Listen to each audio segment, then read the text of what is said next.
और होना चाहिए बिल्कुल, बिकॉज बिकॉज आजकल इतना ज़्यादा एक्सपोजर है बच्चों को, हमारे बच्चों को इतना ज़्यादा मालूम है इंटरनेशनल इंटरनेट और इस सब के ज़रिए आप रोक नहीं सकते। तो ये बहुत ज़रूरी है कि अगर वो सही रास्ते से सीखे और सही ज़रिए से सीखे। बट या it does talk about the importance of sex education. बच्चों को और सारी चीज़ें सिखा सकते तो सेक्स एजुकेशन भी सिखाना चाहिए। मगरिबी तालीम में हमें सेक्स एजुकेशन सिखाया जाता है, और जो मैं मगरिबी तालीम कह रहा हूं वो हिंदुस्तान में भी, बंबई में भी हो रहा है। सेक्स एजुकेशन सिर्फ वेस्टर्न कंट्रीज में नहीं, इंडिया में भी, बंबई में भी। आप कितने स्कूल में जाओ, वहां आपको तालीम देने के लिए स्पेशलिस्ट आते हैं, जिसे कहते हैं सेक्स एजुकेटर्स। और कहते हैं बच्चों से स्कूल में, छठी के बच्चों से, 7वीं 8वीं 9वीं 10वीं, मगरबी मुमालिक में नहीं, बंबई शहर में कहते हैं कि आप कॉन्डम का इस्तेमाल करो वरना बीमार हो जाएंगे, बीमारी फैलेंगी। कॉन्डम का इस्तेमाल करो वरना बच्चा पैदा हो जाएगा। आप मगरबी मुल्क में जाएंगे तो होर्डिंग्स लगे हैं, condomise yourself, save yourself from AIDS. Condomise yourself मतलब एड्स से बचने के लिए कॉन्डम का इस्तेमाल करो। मगरबी मुल्क में तालीम ये देना चाहिए कि जिना मत करो, तो तालीम दे रहे, जिना का रास्ता दिखा रहे, करो लेकिन बीमारी से बचने के लिए कॉन्डम का इस्तेमाल करो। हमारे माशरे को क्या हुआ है? और अफसोस की बात है कि अब पेरेंट्स को बुलाया जाता है और एक भी पेरेंट अपना मुंह भी नहीं खोलता है। एक भी पेरेंट, वो पेरेंट को भी तालीम दी जाती है कि अपने बच्चों से कहो कि कॉन्डम का इस्तेमाल करो। और जब मैं तकरीर किया था 10 साल पहले, एक स्टैटिस्टिक्स है यूके का, सन 1999 का, 1999 का, और वो स्टैटिस्टिक्स ये कहता है कि अक्सर लड़कियां 19 साल होने के पहले 90% से ज्यादा लड़की they lose they virginity. Hindi में कहूंगा कि वो जिना करती है। 90% से ज्यादा लड़कियां 19 साल होने के पहले यूके में जिना करती है। और एक स्टैटिस्टिक जो चंद साल बाद का है कि यूएसए में 95% of the girls lose their virginity before they leave college. 95%, 95%। चंद साल पहले मेरे एक दोस्त थे जो डॉक्टर है, बंबई शहर में एक कॉन्फ्रेंस अटेंड कर रहे थे ऑन एड्स, और उस कॉन्फ्रेंस में कहा गया था कि बंबई शहर में 70% से ज्यादा, मोर देन 70% लड़कियां स्कूल से फारिग होने से पहले जिना करती है। मुझे यकीन नहीं हुआ कि बंबई शहर में, इंग्लैंड में हो सकता है, यूएसए में हो सकता है, बंबई शहर में मेडिकल कॉन्फ्रेंस ऑन एड्स 70% से ज्यादा लड़कियां they lose their virginity. Urdu में कहूंगा जिना करती है 70%। 10 लड़कियां जो स्कूल में जा रहे बंबई शहर में, 10 में से 7 जिना कर रही है। कान को यकीन नहीं होता। यह भी स्टैटिस्टिक से चंद साल पहले की। हम क्या सिखा रहे हैं हमारे बच्चों को? इसीलिए जब एक सर्वे किया गया था यूके में, इंग्लैंड में, सिंगल सेक्स स्कूल और कोएड स्कूल के दरमियान एक सर्वे हुआ था, स्टडीज, कि जो स्कूल में सिर्फ एक जिन्स के बच्चे पढ़ते, सिर्फ लड़कियां या सिर्फ लड़के, और दूसरी जगह कोएड स्कूल, लड़के लड़कियां साथ में पढ़ती है, the results of a single sex school, जो तालीम का जो मयार है और जो रिजल्ट्स है कामयाबी एग्जामिनेशन में, सिंगल सेक्स एक जिन्स की स्कूल में और बेहतर है। जहां सिर्फ लड़कियां पढ़ते स्कूल में या सिर्फ लड़के पढ़ते, उसका रिजल्ट इम्तिहान में और बेहतर है बनिस्बत कोएड स्कूल के।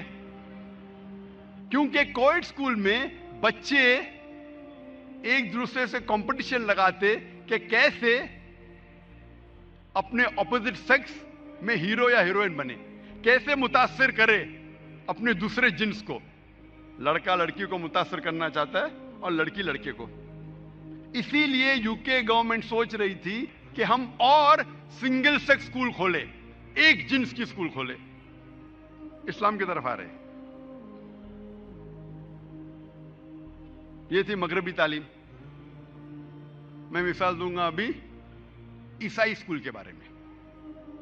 हिंदुस्तान को अंग्रेज तो छोड़ के गए, लेकिन तालीम की बुनियाद अब भी क्रिश्चियन मिशनरीज के हाथ में है। हिंदुस्तान में कई स्कूल है। अक्सर जितने स्कूल है हम जानते हैं, मेजॉरिटी जो एजुकेशन, जो बुनियादी एजुकेशन की तालीम है, अक्सर शहरों में वो क्रिश्चियन कॉन्वेंट स्कूल्स कर रहे हैं। और कई स्कूलों में बच्चों को किस तरीके से मुतासिर किया जाता है उसकी मिसाल दूंगा मैं। अक्सर स्कूल में, चाहे बम्बे में हो, दिल्ली में हो, बेंगलोर में हो, हैदराबाद में हो, अक्सर स्कूल में सुबह को उन्हें दुआ करनी पड़ती है ईसा अलैहिस्सलाम को, नौज़ुबिल्लाह, क्योंकि ईसाई मानते हैं क्या ईसा अलैहिस्सलाम खुदा है, नौज़ुबिल्लाह।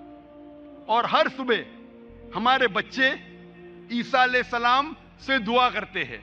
फिर भी हम लाखों रुपया डोनेशन दे रहे, रिश्वत दे रहे स्कूल में दाखिल करने के लिए, ताकि हमारे बच्चे हर सुबह शिर्क करें। वो तो क्या देखा जाएगा, मैं बच्चे को घर पे सिखाऊंगा।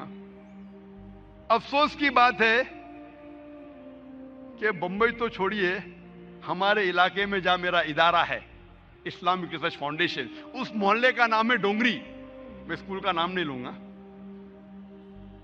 डोंगरी में एक मुसलमान की स्कूल है जहां बच्चे 95% से ज्यादा, 95% से ज्यादा मुस्लिम पढ़ते हैं, मैनेजमेंट मुस्लिम।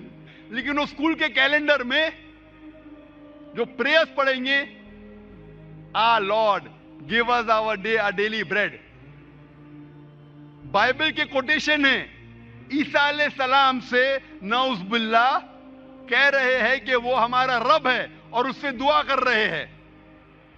आप सोच सकते, मुस्लिम मैनेज स्कूल,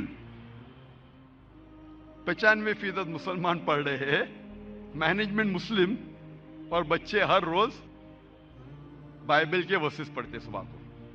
जब पता चला तो हमने मैनेजमेंट से कांटेक्ट किया। अल्हम्दुलिल्लाह खुशी की बात है कि उनने उस दुआ को बदल दी। लेकिन कितने सालों से पढ़ा रहे थे मैं ये नहीं जानता हूं। कुछ स्कूल में आप देखेंगे कि नन्हे बच्चों को किस तरीके से उनके जहन को भड़काया जाता है। मिसाल के तौर पे कुछ स्कूल है जो हर सुबह में बच्चों से दुआ करवाते हैं, या अल्लाह हमको चॉकलेट दे। कोई चॉकलेट नहीं मिलती। हे राम मुझे चॉकलेट दे, कोई चॉकलेट नहीं। ओ जीसस मुझे चॉकलेट दे, और ऊपर से चॉकलेट गिरती है। वो बच्चे के जहन में क्या गुजरेंगी? वो सोचेगा कि मैं अल्लाह से फरमान करता हूं, अल्लाह से दुआ करता हूं, कोई जवाब नहीं। राम से दुआ करता हूं, कोई जवाब नहीं। ईसा अलैहिस्सलाम से दुआ करता हूं, फौरन चॉकलेट मिलती है मुझे। फिर चॉकलेट के रैपर पे लिखा होता है या अल्लाह। बच्चा चॉकलेट को खोल के खाता है, चॉकलेट कड़वी होती है। चॉकलेट के रैपर पे लिखा होता है हे राम, चॉकलेट खोलते खाती है, चॉकलेट कड़वी होती है। चॉकलेट के रैपर पे लिखा होता है ओ जीसस, बच्चा चॉकलेट खाता है, चॉकलेट मीठी होती है। एक लफ्ज कहे बिना उस बच्चे के जहन पे फौरन, उस नन्हे से बच्चे के जहन पे यह समझ में आता है कि ईसा अलैहिस्सलाम हमारा कहना मानते और हमें अच्छी चीजें देते हैं। ऐसी कई मिसाल है। मैं और एक मिसाल दूंगा। स्कूल में बच्चे पिकनिक के लिए जाते, कुछ स्कूल में साल में एक बार, कुछ स्कूल में साल में 2 बार। जब पिकनिक पे जाते तो बस खराब हो जाती है। तो टीचर कहती है अभी दुआ करो कि बस अच्छी हो जाए। बोलो बच्चों, या अल्लाह बस शुरू हो जाए, तो या अल्लाह बोलते इग्निशन देता है ड्राइवर, बस नहीं शुरू होती। हे राम बस को ठीक कर दे, इग्निशन देता है ड्राइवर, बस सीधी नहीं होती। ओ जीसस बस को ठीक कर दे, और बस ठीक हो जाती, कर शुरू हो जाती है। उस बच्चे के जहन पे, नन्हे से बच्चे के जहन में ये मालूम हो जाता है कि मेरा मददगार सिर्फ ईसा अलैहिस्सलाम है, नऊज़ुबिल्लाह, और वो ही हमारा ईश्वर है। व आखिर दावाना अल्हम्दुलिल्लाहि रब्बिल आलमीन।